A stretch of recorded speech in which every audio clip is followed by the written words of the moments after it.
नमस्कार, मेरा नाम प्रदीप कृष्णात्रे है और हम कंटेंट एनालिसिस पे फिर बात करेंगे। कंटेंट एनालिसिस पे पिछली बार हमने एडवांटेजेस ऑफ कंटेंट एनालिसिस के बारे में बात की थी। आज हम डिसएडवांटेजेस या लिमिटेशंस ऑफ कंटेंट एनालिसिस के बारे में बात करेंगे।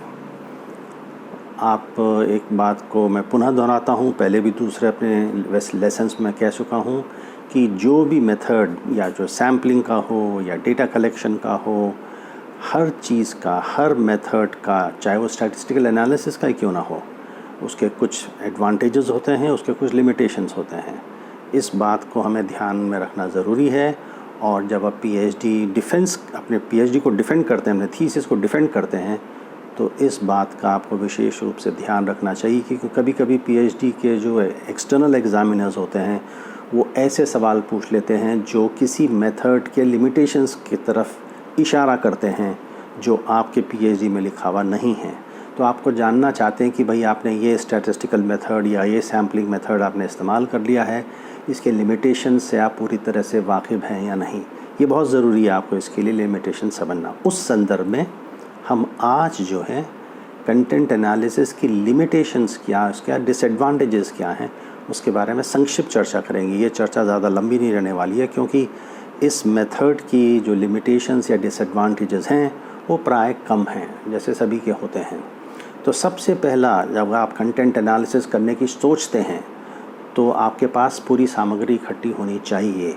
अक्सर जब पीएचडी के टाइम आप आते हैं तो आप ये तय करके नहीं आते कि वे कंटेंट एनालिसिस मैं करूँगा या करूँगी, और आपको ये पूरी सामग्री भी इकट्ठी करनी पड़ती है। आप समझिए 1 साल या 10 साल, जितने भी समय का आप कोई पेपर या टेलीविज़न की एपिसोड्स की या न्यूज़ आइटम्स की एनालिसिस करना चाहते हैं, तो खैर अखबार तो आपको कहाँ से मिलेंगे, आपको अखबार टेलीविज़न के जब आपको एपिसोड्स देखना है तो, या कोई न्यूज़ आइटम्स देखना है पहले वाले, तो आप कहाँ से ढूँढेंगे।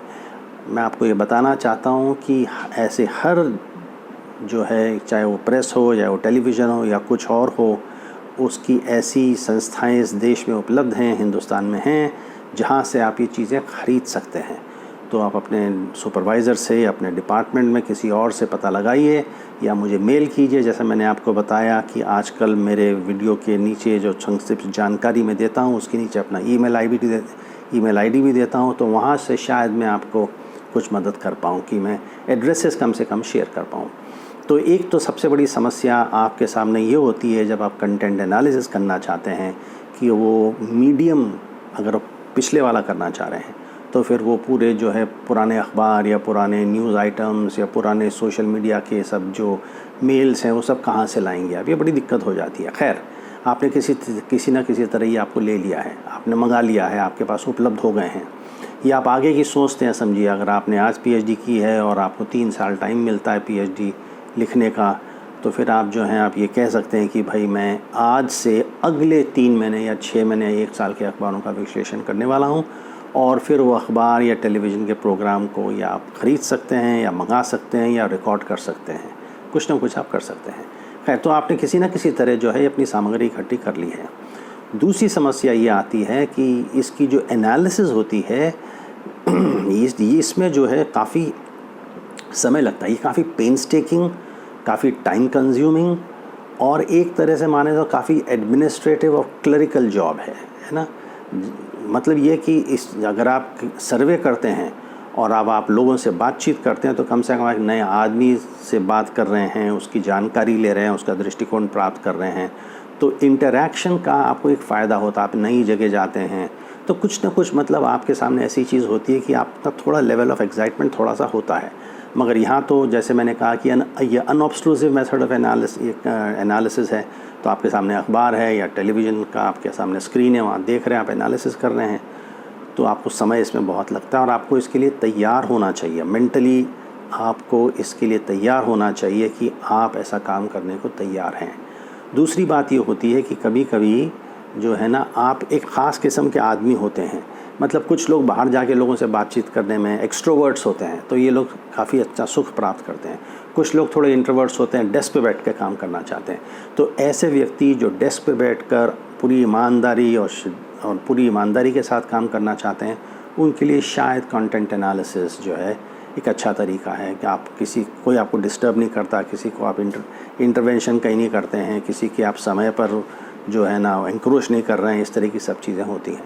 तो टाइम कंज्यूमिंग जो है और पेन्स टेकिंग काम है, और मेरे हिसाब से थोड़ा एडमिनिस्ट्रेटिव है, थोड़ी दिक्कत है, क्योंकि विशेष रूप से जब आप पीएचडी कर रहे हैं तो आपको मदद करने वाले कोई शायद ही कोई मिल जाए आपको ना, तो ये बहुत ज़रूरी होता है इसके अंदर। तो एक तो ये शर्त होगी कि it is very time consuming, it is very painstaking and it's a very slow and a grinding process, है ना।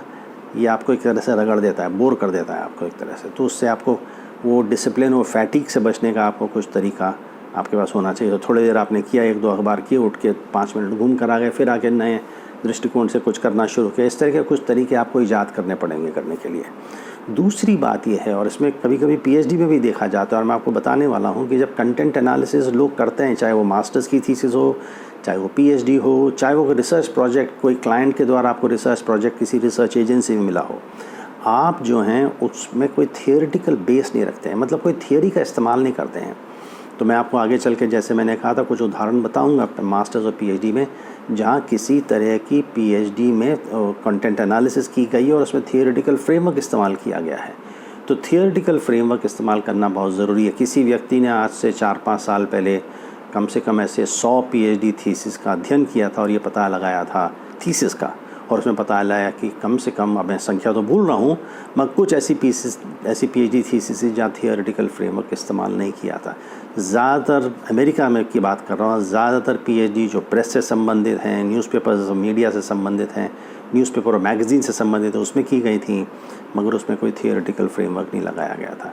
जो लगाया गया था उसमें था यूजेस एंड ग्रेटिफिकेशंस का फ्रेमवर्क लगाया था, एजेंडा सेटिंग का लगाया गया था, और कुछ ऐसी चीज़ें हैं जो आपने प्राय नहीं सुनेंगी, जैसे रिप्रेजेंटेशन थियोरी होती है, सोशल रिप्रेजेंटेशन थियोरी, एसआरटी जिसे कहते हैं, वो ऐसे माध्यम उसके अंदर लगाए गए थे।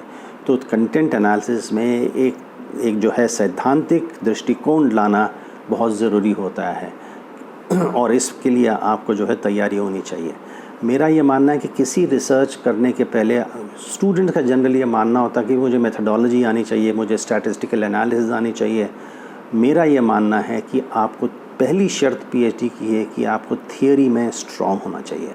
आप कौन सी थियोरी इस्तेमाल करने वाले हैं, उस थियोरी को किसने इस्तेमाल किया है, कैसे इस्तेमाल किया है, ये जानकारी आपको होना चाहिए, और ये सब जानकारी आपने लिटरेचर रिव्यू चैप्टर में लिखेंगे। तो ये थियोरेटिकल फ्रेमवर्क होना इसमें बहुत ज़रूरी है।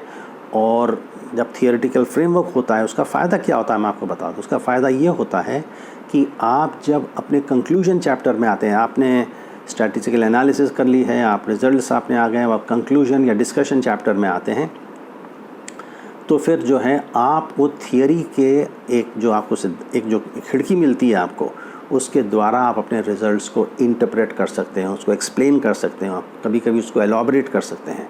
तो थियोरेटिकल फ्रेमवर्क का ये फ़ायदा होता है जब आप अपनी कंटेंट एनालिसिस अपने पीएचडी के दौरान करते हैं।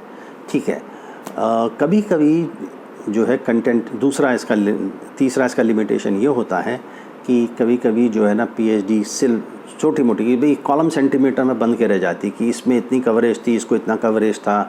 तो इसके लिए तो कंटेंट एनालिसिस में जो है आपको थोड़ा और गंभीरता से काम करना चाहिए, और केवल ये बता देना नहीं कि ये समाचार पहले पृष्ठ पे छपा गया था, इसने इतने कॉलम सेंटीमीटर लिया था, इसमें इतनी फ़ोटोग्राफ दी गई थी, इसमें ये केवल उससे आगे आपको जाके काम करना चाहिए।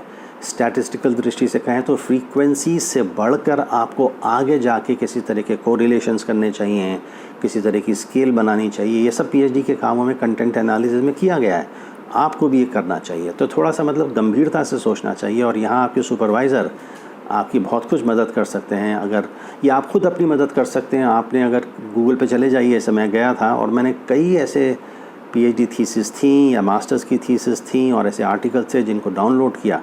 तो सामग्री की कोई कमी नहीं है, कमी है तो आपके मेहनत की है। अगर आप ढूंढेंगे तो आपको ज़रूर ये जो है चीज़ मिल जाएगी।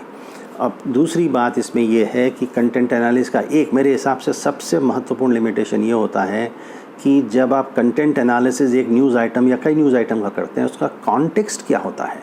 देखिए, क्वांटिटेटिव एनालिसिस में जनरली ये कहा जाता है कि ये ए हिस्टोरिकल होती है और ये डीकंटेक्चुअलाइज करती है ना।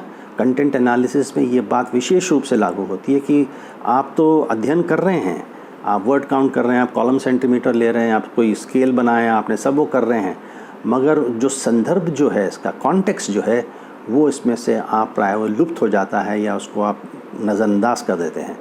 ये कॉन्टेक्स्ट कंटेंट, क्योंकि आप मैनिफेस्ट कंटेंट की एनालिसिस कर रहे हैं, इधर उधर आप नहीं जा रहे हैं, कॉन्टेक्स्ट में भी नहीं जा रहे हैं। तो इस तरह आप कैसे कॉन्टेक्स्ट को लाएंगे अपने विश्लेषण में, ये आपका जो है, यहाँ आपकी क्रिएटिविटी इस्तेमाल होनी चाहिए। तो इसको कैसे करेंगे, यहाँ आपके पीएचडी वगैरह सुपरवाइज़र आपकी बहुत मदद कर सकते हैं। और अब तो इतना मुश्किल नहीं है, मगर एक ज़माने में इसका आखिरी लिमिटेशन या डिसएडवांटेज ये था कि एक ज़माने में जो है इसको आप इसकी एनालिसिस में आप सॉफ्टवेयर या कोई कंप्यूटर वगैरह इस्तेमाल नहीं कर सकते थे। अब तो प्राय वो लगभग नासा हो गया, नहीं के बराबर हो गया है।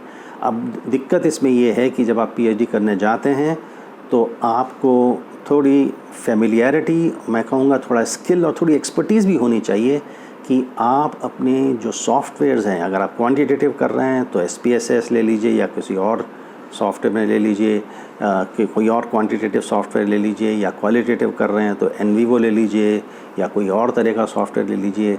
उपलब्ध तो हैं सभी है, मगर जनरली मैंने ये देखा है कुछ विश्वविद्यालयों में जो पीएचडी और मास्टर्स के छात्र हैं, इनके पास वो महारत जो है वो हासिल नहीं होती है इन सॉफ्टवेयर्स को इस्तेमाल करने की। सॉफ्टवेयर को इस्तेमाल करना, सॉफ्टवेयर का ज्ञान इतना ज़रूरी नहीं है। बेसिकली आपको ये पता होना चाहिए कि आप कौन सा मेथड इस्तेमाल कर रहे हैं, आपका हाइपोथेसिस क्या है, आप किस तरह के सवाल उठा रहे हैं, और फिर जब आप उसकी एनालिसिस को हेज़न करने के लिए, उसको एक तरफ से कैटलाइज करने के लिए, उसको त्वरित करने के लिए आप सॉफ्टवेयर का इस्तेमाल करते हैं, कीजिए, बहुत अच्छी बात है। आपका समय और आपका जो एक तरह से जो उसमें जो जटिलता आती है वो बिल्कुल आसान हो जाती है, क्योंकि पूरे कैलकुलेशन वगैरह SPSS कर देता है। मगर उसके आउटपुट को कैसे इंटरप्रेट करें, ये सबसे बड़ी चुनौती होती है। तो पीएचडी स्टूडेंट्स में जनरली जब वो क्वांटिटेटिव एनालिसिस थोड़ा घबराते हैं या डरते हैं, मेरे को लगता है कि दो बातें हैं कि कौन सा मेथड लगेगा और उसका जो आउटपुट निकलेगा उसको हम कैसे इंटरप्रेट करेंगे। ये दो बातें आती हैं अनुभव से ही और आपके सुपरवाइज़र की मदद से ही आप इसके ऊपर आप जो हैं कंट्रोल करना सीख सकते हैं, ऐसा मेरा मानना है। तो आज हमने जो है ना डिसएडवांटेजेस और लिमिटेशंस की कंटेंट एनालिसिस के संदर्भ में बात की थी। कल जो है हम अलग अलग स्टेप्स जो होते हैं कंटेंट एनालिसिस के, उस पर हम चर्चा करने वाले हैं। धन्यवाद।